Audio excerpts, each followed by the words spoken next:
tricked you. Good evening to you all, and a very best of welcome. That makes absolutely no sense. I'm presuming, Eamon, you were enjoying the music, the on-hold music. I decided to add that just so you knew that something was about to happen, and obviously yesterday someone had stated that they couldn't hear anything. So I thought, yeah, why not add some music in there? Some royalty-free. So there we go. Welcome, Eamon. Welcome, Jessica. Welcome, Celia. Welcome, Yvonne, for all joining the stream. I hope you guys enjoyed yesterday's story, which was Cinderella. And it most certainly was not like the Disney version.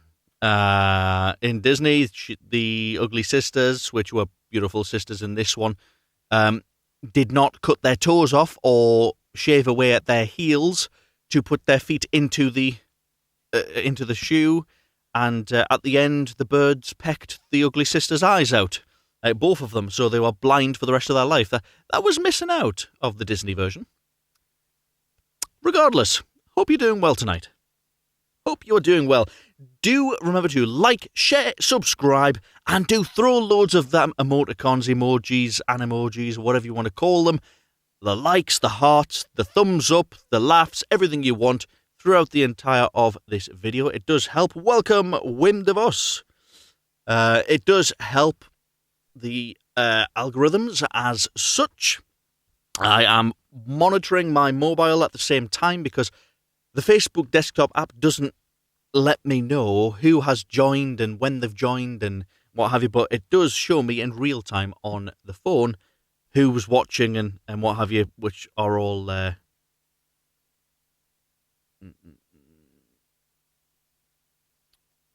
just having a look at something. I apologise. Yeah, that's...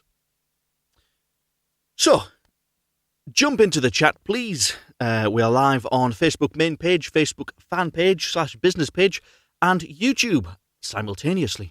Technology, amazing stuff when it works. Do let me know that you are here. Give me a wave. It's always nice to see and hear from those that are watching.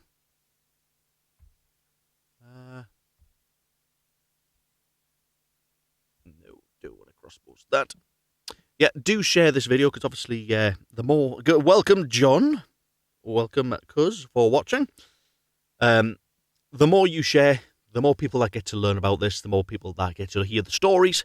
And if you do want to check up on any of the previous stories, in case you've missed them, don't worry, there is an archive on my business page. I'll answer that question in a moment, Eamon. On my business page, British Voice Artist, on there is a live section, and it has all of the previous stories, all 21 of them. I think today is 22. They're all on there. You can also follow that page, and it will notify you when I'm going live and when the next video is there. And also, it's a quick link to get there. What made me get into voiceovers, Eamon? Well, okay, it all started when I was 9 years old, and I was in my bedroom. I've never been a normal person by any stretch of the imagination. 9 years old, and rather than go out and play Power Rangers or whatever at the time, I sat in my bedroom instead. I was quite a hermit, quite a loner. Didn't have many friends, but never really bothered me. And I thought, okay, I used to record myself. I used to have two tape players. One was the recording device, and the other was a CD player, or a tape player at the time. And I used to play music on that and then talk over the music whilst all of this was being recorded on the other tape machine.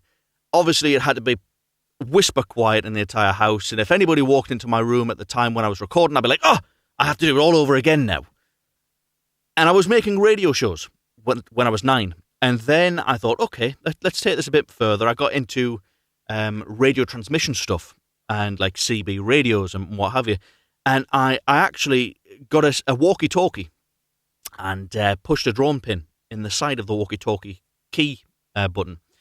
And welcome Richard Middleton and welcome Ellen Sternepcar for watching the stream.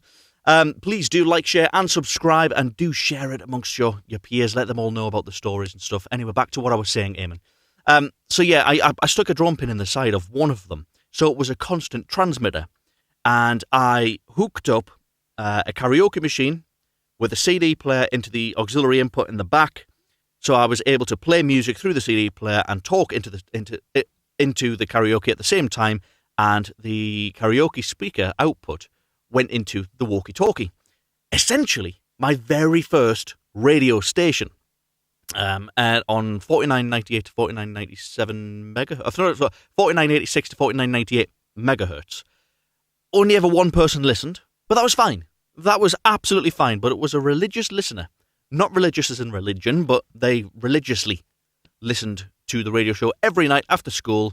Bear in mind, I was only about 9.5 at this time. From there, I got more into, okay, how can I extend my reach? How can I get on proper radio? And I found this little circuitry diagram of how to build a variable resistor transmitter, which went like 100 meters. And I thought, oh, this is better than a walkie-talkie. So I done that. And what I'd done is I started to learn more about electronics and more about the audio equipment and stuff like that. And it had a piezo condenser mic on it, but it was so sensitive that it picked up everything, and it didn't sound the greatest. So I thought, okay, how can I make this sound even cleaner? And I desoldered the condenser mic on it, and I took a jack directly from the back of the karaoke's headphone output, and then soldered the cables directly into the circuitry. So it was a clean feed directly from the karaoke machine into this transmitter, and I could adjust the volumes and stuff, and the audio was exactly as it sounded when it went into the machine. Anyway, I slightly digress, but I did want to sort of build up as to exactly how I got into voiceovers, and this is how I sort of got more into it. And from that point, it was on radio. I was about 11 at the time.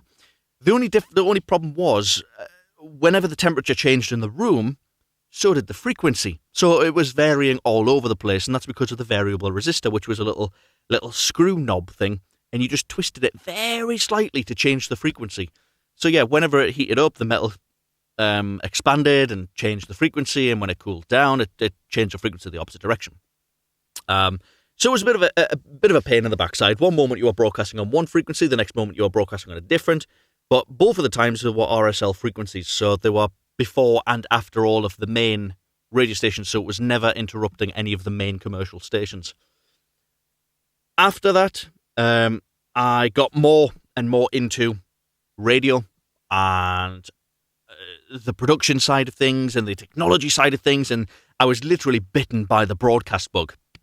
And I was so excited about these things. I had planned exactly what my station was going to look like. I was aiming for a fully functioning commercial station to set it all up and run it and have all my friends who I've trained and who I've personally cherry-picked working with me, doing this radio station. And it was like all of this when I was 11, 12 years old. I had planned all of this. So yeah, you can say I wasn't a normal child. Especially in Newcastle at the time. I mean, yeah, I did go to the ice rink and stuff like that.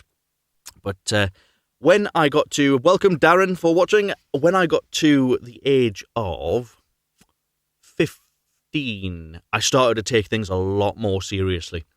And I looked at professional equipment, and I got a mixing desk for a Christmas present one year. And I remember, 1 second, I've just realised I'm peaking here. I apologise to anybody that has been listening and it has been peaking. That should be better now. And I remember one year getting this mixing desk, and I thought, oh my God, there's so many switches and pots and faders and stuff on it. I don't know what it is. So I learned that basically, once you've learned one channel, you've learned every single one of them, because they're pretty much duplicates of one channel. And then I started plugging my CD players into this, and then this into this, and this into this, and I created a really funky way of people being able to call on air without using the correct unit. It was basically an old stereo that I had a microphone connected into, and it was a high capacity microphone. I didn't use it for anything else, and then I essentially gaffer taped a hands-free headset to the microphone, so that when it was plugged into the bottom of a mobile phone, we would have the microphone turned on, and also the person on the phone could hear us through the microphone of the hands-free kit. And when they were talking to us, we could hear them because it was going through the microphone into the mixing desk and through our headphones. So essentially it was a full conversation with somebody live on the radio. I do miss out a part where I actually ended up building a proper transmitter, a crystal lock transmitter, and looking into RSL licensing and stuff. Done a couple of test broadcasts on it, and I do not recommend anybody do that because it's illegal. I didn't know this at the time. I thought it was okay to do so. Welcome, David. And then from that moment, I sort of thought, you know what, I can see this. I learned more about the production side, the voiceovers, the idents and the jingles and the commercials, and I started recording them for my own station.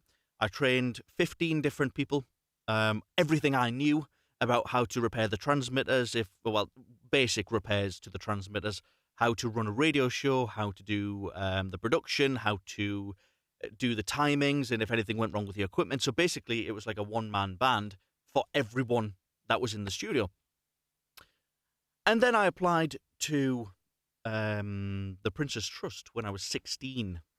And out of 536 groups, my group was chosen to receive the entire grant to run a fully licensed official radio station at the age of 16 with 15 of my friends who I'd already previously trained up on the real radio legally for 30 odd days. What an amazing experience that was. From that point, that's where I started to learn about more professional microphones, more professional equipment, more professional ways of doing things, and I absolutely loved it. And then one day, well, actually, as it got to the end of the 30 days, when the license period was about to end, I was contacted by the Prince's Trust, and they says, okay, you've now got to donate all of your equipment to charity. I was like, what? Yeah, you've got to donate it all to charity and never touch it again. Right. So from the age of 9 all the way up to the age of 16, I had planned this radio station. I'd really worked at getting everything set up, and everything had became true. And then they put this carrot in front of me, ran it. It was the greatest experience I've had. And I absolutely enjoyed every moment of it, and so did everybody else that was part of the station at the time. A lot of whom I still keep in contact with, which is really nice to see how they're progressing and stuff. And some have gone into acting and screen plays, and some others are doing podcasts and still doing a bit of acting and voice acting on the side and stuff. And it's really nice to see where people have gone from the days of old. So yeah, we shut down the station. There wasn't a dry eye in the studio, and then had to donate everything to charity. Ended up donating it all to I can't remember who it was now, but donated it to them, and pretty much says, okay, well, I've done it. I would have loved to have taken it further and taught the underprivileged in the community how to confidence training and DJing skills and stuff, and pretty much that was the last time I ever saw any of the equipment or anything. Then I moved away from where I lived and focused more on the voiceover industry. And I thought, you know what it is? I like doing it. I am good at it. So why not fully focus on voiceovers? Find out how to get into it. And this was like, nearly 13 years ago. Find out how to get into it, and it was a minefield to try and squeeze blood out of a stone back then. To find out any information, how do you get into it? How do you go about getting jobs and stuff? And there was a load of people around the place wanting to rake money from you. to train you and to do what have you. But at the time, I was very dubious, very dubious. I've never been a kind of person that just follows and listens, and it was one of these aspects. I actually ended up starting up my own Facebook group called Voice Artists United, and that was back in 2011 that I started that up. No, it wasn't. It wasn't. It was 2008. 2008, I think. I can't remember. It was a while back, but I started it with a good friend of mine, Lauren Gursky, in Florida. And we co-founded it and came up with the name, and we done live script reads and stuff, and everything was absolutely incredible. And a lot of the members of the Voice Artists United I've seen are now doing really, really well for themselves, and I'm so proud. But it was all completely and utterly voluntary. Myself and several voice actors all were part of a board of directors, not a board of directors, but a committee board. Not once did we ever take payment from it. Everything we'd done was all for the voiceover community, and thoroughly enjoyed it.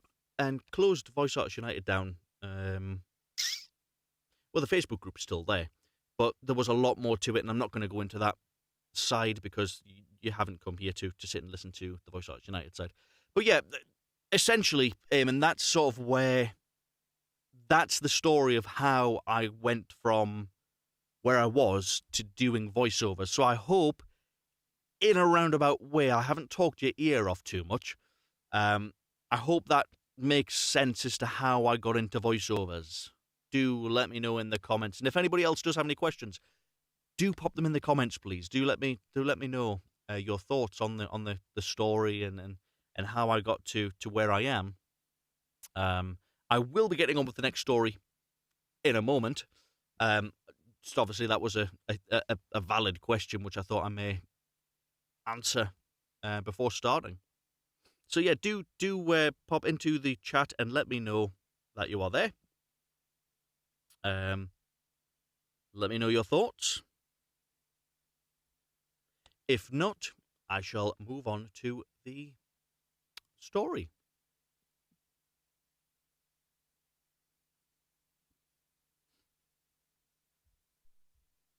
I never trust Facebook's. Impressive. Good to know. Thank you very much, Eamon. Yes, there's a lot more to me than meets the eye. I'm very I don't tend to sing my praises very much. I've never really been that kind of person to flaunt it, and a lot of people have said to me that you should flaunt what you've got, and I'm like, well, no, I don't want to. At the end of the day, I'm on a learning journey just like everybody else, but I'm not going to pretend that I'm better than somebody else or that I'm better at doing stuff than other people, because I'm not. There are people far better than me at a lot of things. Just a lot of the stuff I've done, it's a little bit unbelievable. And if I literally reel off everything that I have done since being younger, it would discredit me completely. Even though it's all 100% true, that's why I tend to just say nothing and seem like Joe Public, which I'm happy to be. Right, okay. No, it turns out it's not the Raven like I thought it was. It's the Riddle. Why did I think it was the Raven? No idea. Let me just move this screen.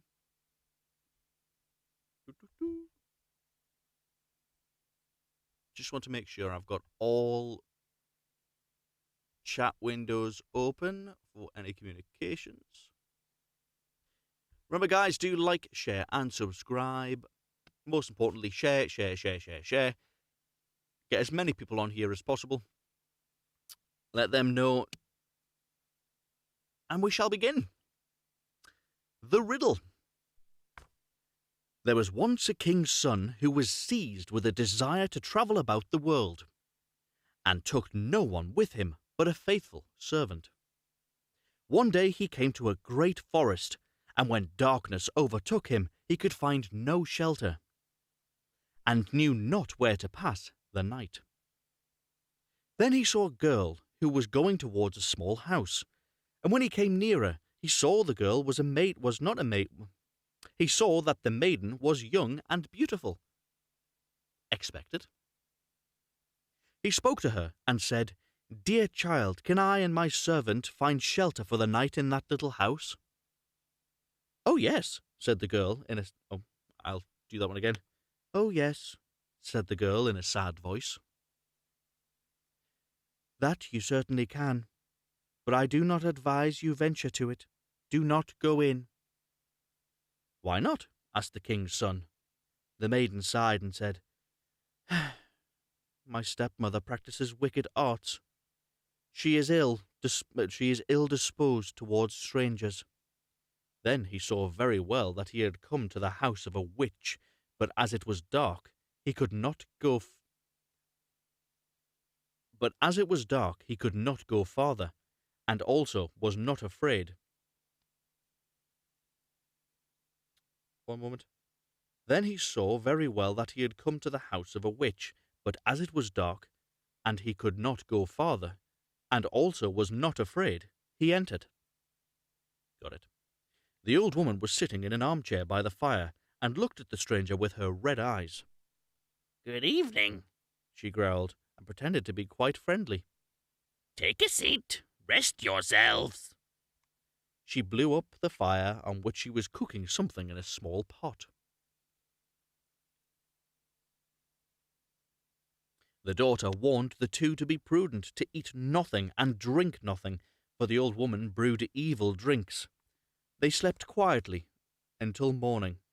When they were readying for their departure, and the king's son was already seated on his horse, the old woman said, "Stop a moment. I will first hand you a parting draught." While she fetched it, the king's son rode away, and the servant, who had to buckle his saddle tight, was the only one present when the wicked witch came with the drink. "Take that to your master," she said. But at that instant, the glass broke and the poison spurted on the horse. Poor horse. And it was so strong that the animal immediately fell down dead. First death of the story. The servant ran after his master and told him what had happened, but would not leave his saddle behind him, and ran back to fetch it. When, however, he came to the dead horse, a raven was already sitting on it, devouring it. "Who knows whether we shall find anything better today?" said the servant. So he killed the raven. Second death. And took it with him. And now they journeyed onwards into the forest the whole day, but they could not get out of it.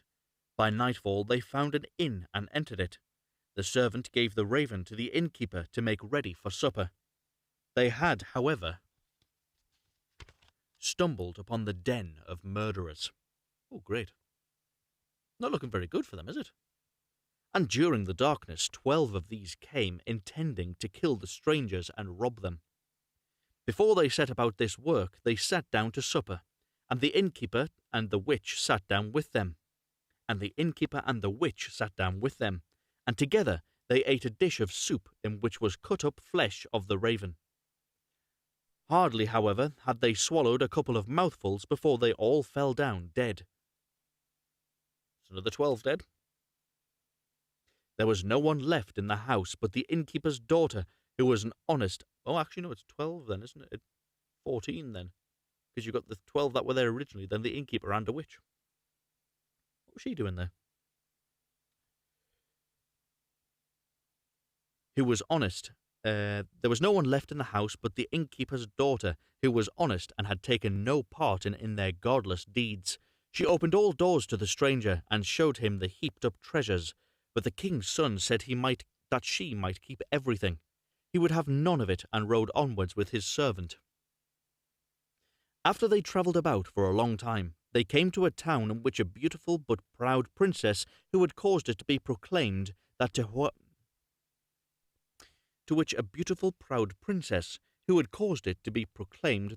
should should set her a riddle which she could not guess, that man had 3 days to guess it in. Yeah, I've jumped a sentence there, sorry.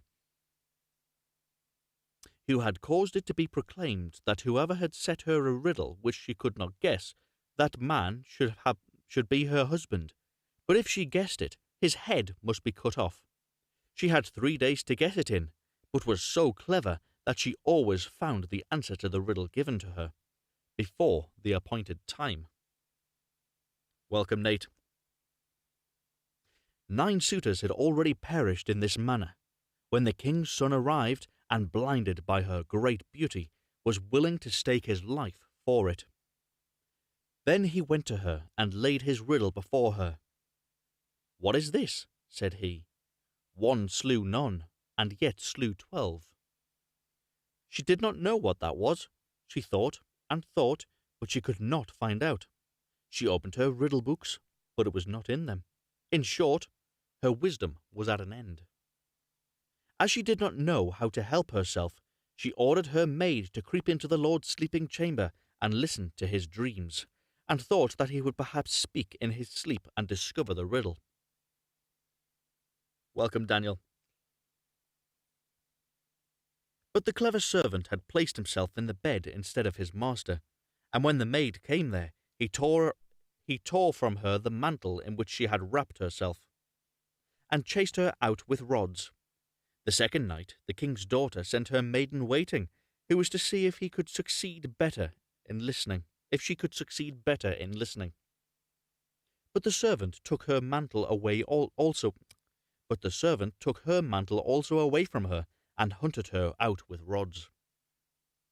Now the master believed himself safe for the third night, and lay down in his own bed.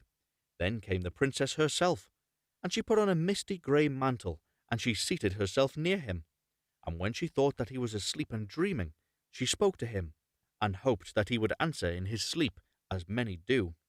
But he was awake, and understood and heard everything quite well. Then she asked, "One slew none. What is that?" He replied, "A raven, which ate a dead and poisoned horse, and died of it." She inquired further, "And yet slew 12. What is that?" Welcome, John. He answered, "That means 12 murderers who ate the raven and died of it." When she knew the answer to the riddle, she wanted to steal away.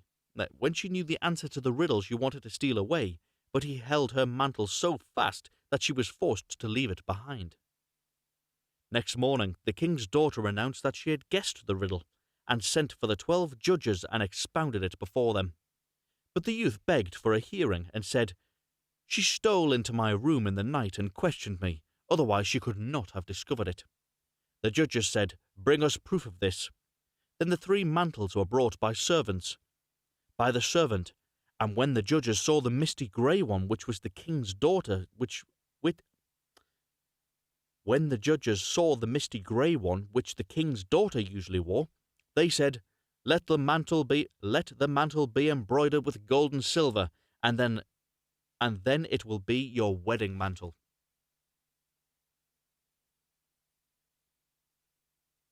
I see. To me, that seems like another one that was quickly finished. Just as it started to get a bit good, partially good. What are your thoughts? What do you think of that one? Certainly wasn't as good as the Cinderella one, with cutting their feet off and stuff to stick them into the shoes, and then having their eyes pecked out at the end. For those that didn't watch Cinderella, the replay's yesterday, number 21, and it is available on my video archives, my live archives, on my business page. Yeah, so that was the riddle.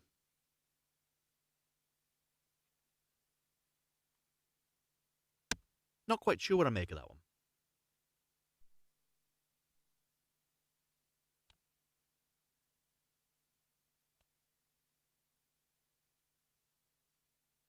No? I really don't like this Facebook with its 10-second delay. Really don't like it. No? Well, okay, fair enough. Thank you very much, everybody, for getting on and listening to me ramble a bit at the beginning, and also listening to the story, The Riddle. I hope that was entertaining for you this evening, and I hope you enjoyed the hold music at the beginning as well, to let you know that the stream is live. More things will change. I may even look at doing things slightly differently. Not too sure yet. But regardless, thank you very much for joining and listening. Thank you very much for if you are watching on a replay. And enjoy the rest of your evening, or your rest of your day, or night time. And have a good night's sleep if you're now in bed. And most importantly, stay safe during these uncertain times. See you tomorrow.